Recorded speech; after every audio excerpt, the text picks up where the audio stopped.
एक बार एक आदमी ने कपड़ों का शोरूम खोला। उस शोरूम के लिए उसने एक लड़की को शोरूम चलाने के लिए रखा।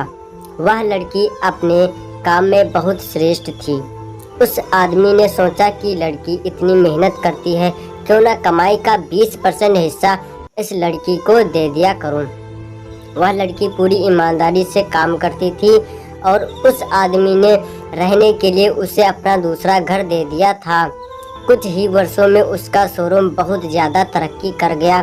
एक बार किसी कंपनी से अच्छी डील हो गई और मुनाफा करोड़ों में हो गया। अब उस आदमी का शोरूम बढ़िया चल रहा था। जब मुनाफा करोड़ों में होना शुरू हुआ तो उसे 20% हिस्सा जो लाखों में बनता था देना मुश्किल लगता था। अब उस आदमी की नीयत बदल गई। उसे लगा मेरा शोरूम अच्छा चल रहा है, अब उस लड़की के बिना भी मेरा शोरूम तरक्की कर लेगा। उस लड़की को रास्ते से हटाने के लिए उस आदमी ने उसके खाने में कुछ मिला दिया, जिससे उसकी तबीयत बिगड़ गई। वह आदमी बहाने से उसे अस्पताल ले गया।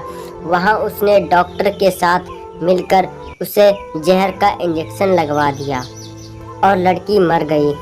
उस लड़की के आगे पीछे कोई भी पूछने वाला नहीं था। उस आदमी ने अपनी पत्नी को बोल दिया कि तबीयत ज़्यादा बिगड़ने के कारण उस लड़की की मौत हो गई। लड़की की मौत के 3 साल बाद उस आदमी के घर बेटी पैदा हुई। उसके घर में बहुत खुशी मनाई गई। धीरे धीरे लड़की बड़ी होने लगी। 25 साल की होते ही उसकी शादी कर दी। शादी के अगले दिन ही लड़की बीमार हो गई। उसे ऐसा रोग लगा कि डॉक्टरों को भी समझ में नहीं आता था कि उसकी बीमारी क्या है। उसका सारा पैसा धीरे धीरे खत्म होने लगा। लड़की के पति को दिन रात ताने सुनने पड़ते कि इसके साथ शादी होने से ही लड़की बीमार हुई, इसकी किस्मत अच्छी नहीं है। अब व्यापारी की सारी जमा पूंजी जायदाद लड़की की बीमारी के कारण खत्म हो गई थी। अब उसी पुराने टूटे फूटे मकान में आ गया जो कभी उस लड़की को रहने के लिए दिया था। लड़की एकदम मरने की कगार पर थी।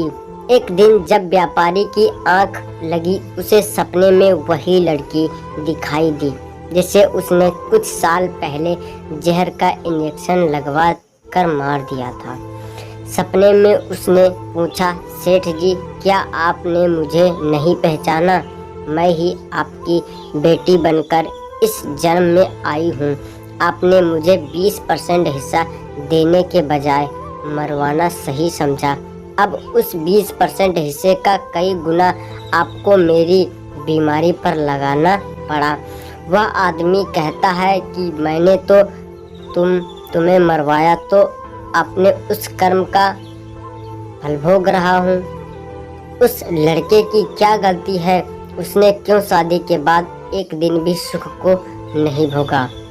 लड़की ने कहा कि वह डॉक्टर जिसने मुझे जहर का इंजेक्शन दिया था, इस जन्म में वही मेरा पति बना है।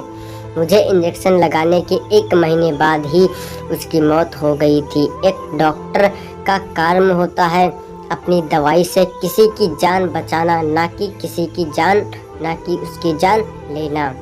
वह भी अपने पिछले जन्म के कर्मों का ही फल भोग रहा है। जब वह आदमी जानता था कि उस लड़की को इंजेक्शन लगाने के 1 महीने बाद ही डॉक्टर एक दुर्घटना में मर गया था, जिस दिन उस आदमी को सपना आया उसी दिन उस लड़की की मौत हो गई। सच ही कहते हैं, कर्म का फल भोगना ही पड़ता है। उस आदमी को उसी जन्म में भोगना पड़ा।